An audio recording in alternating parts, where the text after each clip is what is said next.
Bonjour à tous, c'est Cédric, j'espère que vous allez bien. Aujourd'hui, une vidéo pour parler de la nasalité. Est-ce que vous avez tendance à chanter trop dans le nez ou alors est-ce qu'il y a une belle répartition entre la bouche et le nez? Est-ce que quand je fais du twang, est-ce que c'est un son nasal ou pas? Savoir les différences, comment vérifier si on chante trop nasillard. Voilà ce qu'on va voir aujourd'hui dans cette vidéo.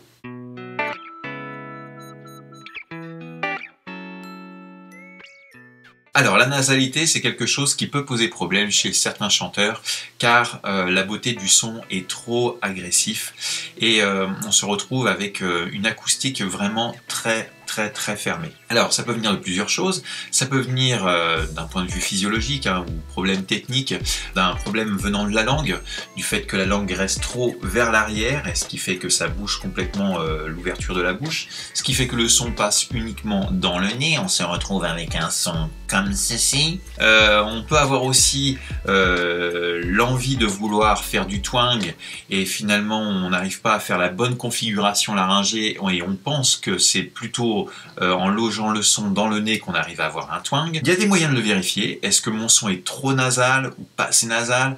Il faut qu'il y ait une belle répartition entre la bouche et le nez. Ça c'est très important. C'est un petit peu comme si vous regardez une enceinte. On va prendre l'exemple type de mon enceinte qui est juste là. Hop, voilà, jolie petite enceinte.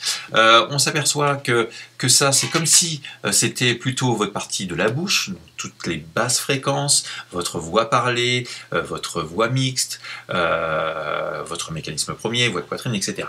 Et ça, la partie du haut, comme si c'était plutôt la partie du nez. Donc on va se retrouver avec des harmoniques un petit peu plus claires, plus pointues, plus métalliques. Donc la voix, c'est un petit peu le même fonctionnement. On a besoin, malgré tout, de cette zone un petit peu derrière le nez pour apporter de la brillance au son. Mais attention, il faut malgré tout que la répartition soit correcte entre la bouche et le nez. Il ne faut pas que ça soit 100% dans le nez. Sinon, pour le coup, vous allez vous retrouver plutôt avec un son comme ça, désagréable. Donc, il faut faire attention à ce genre de choses.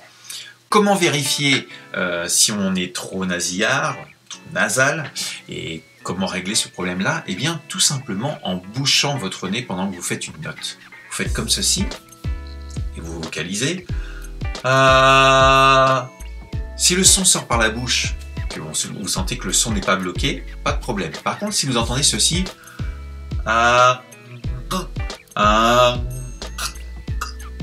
eh bien là, ça veut dire que le son est uniquement nasillard. D'accord? Tout veut se loger dans le nez.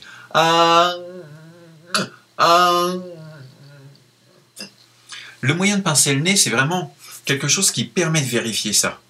D'accord? Comme ça, ça permettra de réguler aussi votre positionnement au niveau acoustique pour bien mettre la résonance au bon endroit. À ne pas confondre avec le twang. On pense que le twang, c'est dans le nez. Ah ouais, baby, come on. C'est vrai que c'est très ressemblant, mais c'est pas du tout la même chose. Baby, come on. Ça bouche, d'accord? Baby, come on. Vous voyez, le son sort malgré tout uniquement par la bouche, pas par le nez, donc ce n'est pas un son qui est bouché et qui vient se loger uniquement là. Attention, c'est pas du tout la même chose.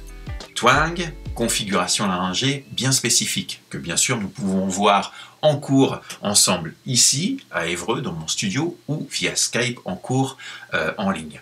Nasalité, twang, twang, nasalité, pas du tout la même chose. D'accord? Voilà, c'est fini pour aujourd'hui. J'espère que cette vidéo vous a plu et vous permettra, je l'espère, régler différentes petites difficultés qu'on peut avoir quand on cherche à loger le son un peu plus dans le nez, mais que ça prend trop de place dans votre chant. On se retrouve très prochainement pour une nouvelle vidéo. À bientôt. Bye bye.